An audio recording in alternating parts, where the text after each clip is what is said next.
I'm Ben Meiselas from the MeidasTouch Network. Folks, Donald Trump did not appeal from the 11th Circuit Court of Appeals' scathing order dismantling Judge Aileen Cannon's assertion of equitable jurisdiction and the entire special master process that put in motion. And with Trump not filing any emergency appeal or emergency application or request for a rehearing, with none of that taking place, officially the 11th Circuit Court of Appeals mandate issued 7 days after when the ruling took place.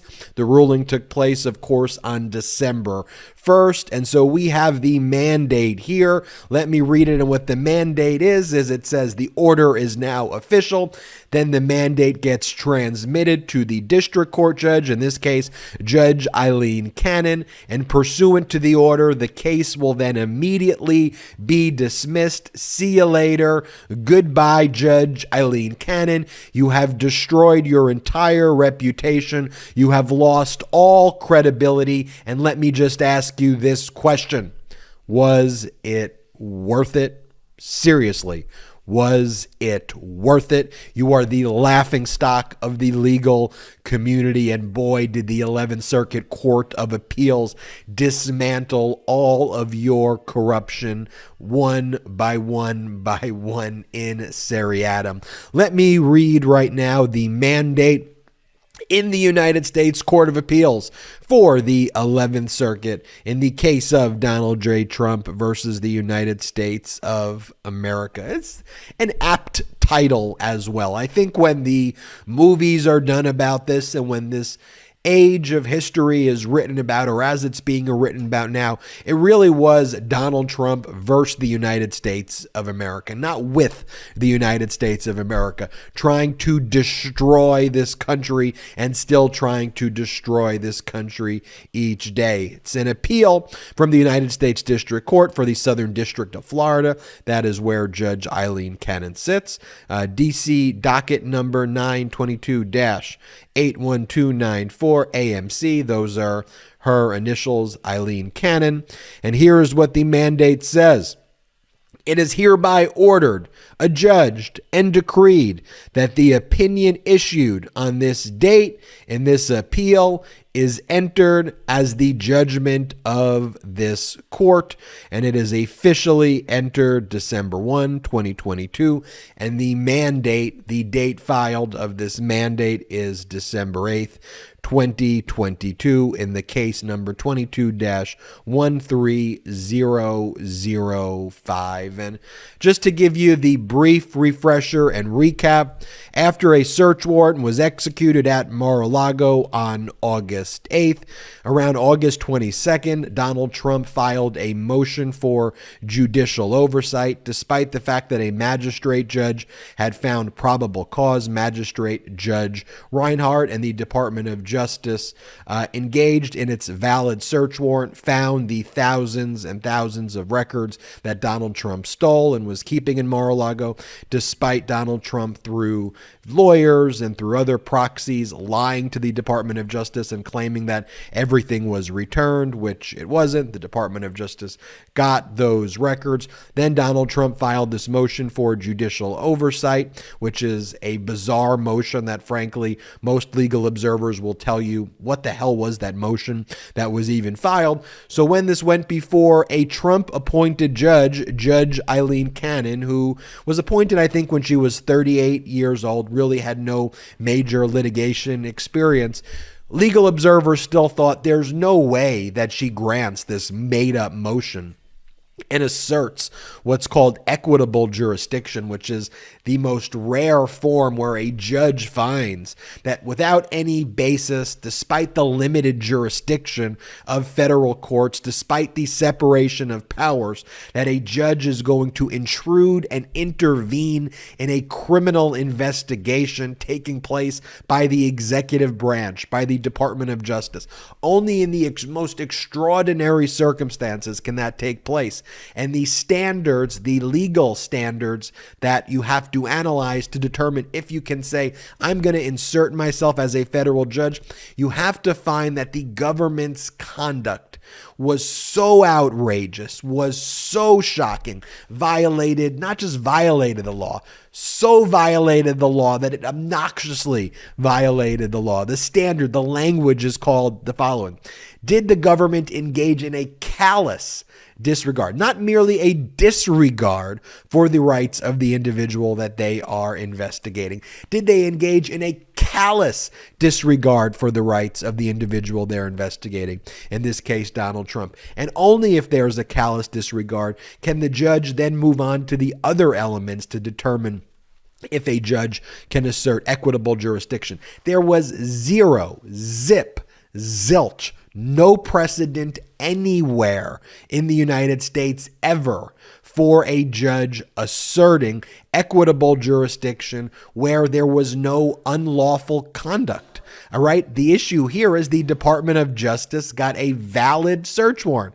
There was a probable cause determination. They followed a warrant. So inherently, there was nothing unlawful about what the Department of Justice did. Yet alone did the Department of Justice's conduct reach a higher standard, because it's a higher standard if a judge is asserting equitable jurisdiction than mere unlawfulness. It has to be so unlawful that it is such a callous disregard for the law, a callous disregard for the rights. And Judge Aileen Cannon, in her findings, said, I don't think the Department of Justice engaged in a callous disregard for the rights. They did get a search warrant. However, I'm going to look at the other elements anyway.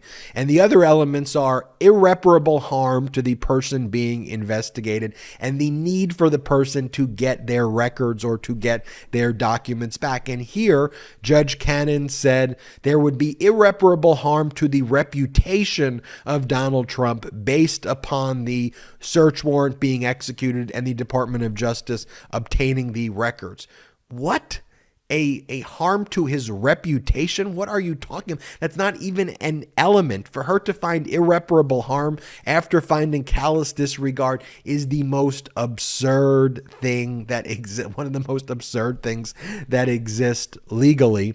And there, the Department of Justice argued, well, you shouldn't even get past callous disregard, but there can't be irreparable harm because the documents that Donald Trump stole don't belong to him. You can't steal things inherently. If you steal them, they don't belong to you. How are you harmed from the Department of Justice getting the records back that you stole? And then the need for the person to get the records back. Why would he need to get records back that don't belong to him, that he stole? And so the 11th Circuit Court of Appeals, you may recall, earlier in the case, a few months ago, the Department of Justice filed this expedited motion for partial stay to return the 103 classified records that were part of what they uncovered when the search warrant was executed. The 11th Circuit Court of Appeals back a few months ago found same thing that they found here, no equitable jurisdiction regarding those. So the DOJ got those top secret records back right away so they could very surgical move by them, so they could continue their criminal investigation, which they've been pursuing and continue to pursue today. In fact, we've reported earlier as well that the Department of Justice now, through special counsel Jack Smith, has filed a motion for contempt against Donald Trump and the Trump team for not appointing a custodian of records who can provide a declaration under penalty of perjury that all of the records have actually been returned to the Department of Justice. But anyway, getting back to it, after the Department of Justice got their 103 classified records back, they then filed a motion for expedited appeal.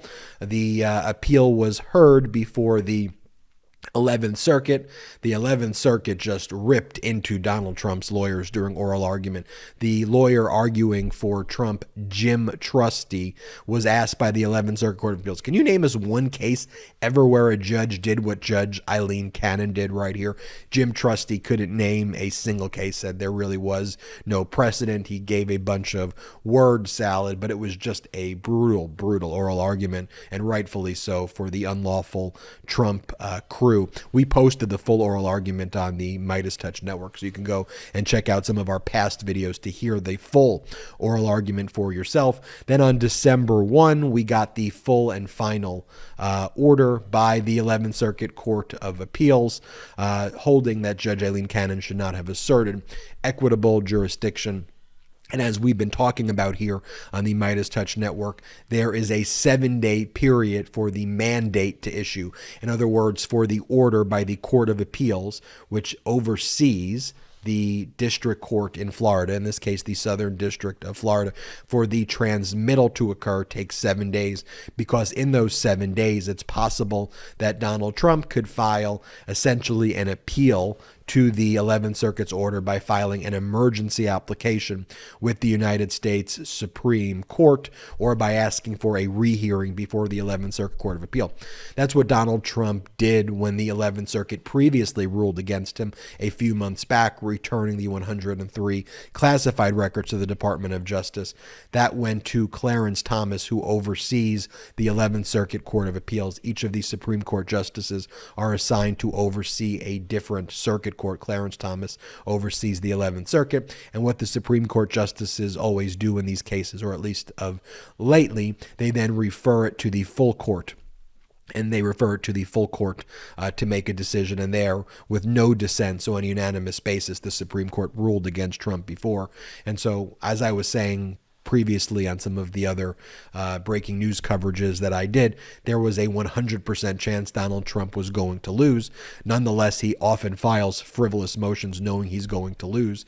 So the fact that he's not filing this before the Supreme Court is actually a bit surprising, because despite how frivolous it is, that doesn't stop him in the past from filing frivolous motions. But what that also tells me is perhaps something even a little bit deeper. And what it tells me is that some of the more serious lawyers around him are probably telling him, based on his extreme criminal exposure right now, they may be saying, look, you may actually need the Supreme Court for some of this other stuff. Stop pissing them off right now. You are definitely going to lose, and you are also likely going to be indicted relatively soon. And so you may need the Supreme Court on some other motions, not to say that they're going to rule in your favor, but stop pissing them off right now with stupid motions, and it will not be advantageous. You will lose right away, and it will just be another headline that you lose again. Although I would have wanted to see him lose again. So this kind of ends the Judge Aileen Cannon saga. She's lost her reputation. She's lost her credibility. She's embarrassed herself. She's disgraced her profession. I remember covering the very first Judge Aileen Cannon filings with you, and so I hope you felt informed throughout the process regarding Judge Aileen Cannon. I hope that you felt that we've been accurate, we've been objective, we provided you with the court documentation. We've primarily and mostly always been accurate in our predictions, as we've viewed very closely to what the facts were and as they were developing. And we will continue to provide you with that coverage on all of the other matters that we cover here on the MeidasTouch network. It's been a pleasure and privilege to talk about this case, but we have a lot of work to do on all the other cases and other breaking news developments that are taking place. So buckle up, because things are going to get heated very, very soon, and heated in a good way as the wheels of justice turn in the right direction. Hit the subscribe button right now. We are on our way to 1 million subscribers. Can you help us get there, please? If you haven't subscribed, it's free to subscribe, so hit the subscribe button. And do me a favor, tell about 5 or 10 people you know today to subscribe to this channel as well. Share this video and tell people this is the type of reporting that has been missing for so long. But guess what? This type of reporting is 100% independent, because we have no outside investors at all. So while big media companies, the both sides media, which has done such destruction to our country and to the world are funded by these millionaire and billionaire investors. We are 100% accountable to you, 100% fueled by you. And the way we do that is through our Patreon account. So wherever you are in the world, if you want to help grow this independent media platform, check us out at patreon.com/MeidasTouch, patreon.com/MeidasTouch. Head there now. There's lots of exclusive content you can only get at patreon.com/MeidasTouch, but help grow this independent media platform. Until next time, closing this saga and going to the next one, I'm Ben Meiselas from the MeidasTouch Network. At MeidasTouch, we are unapologetically pro-democracy, and we demand justice and accountability. That's why we're spreading our message to Convict 45. That's right, gear up right now with your Convict 45 tees and pins at store.meidastouch.com. That's store.meidastouch.com.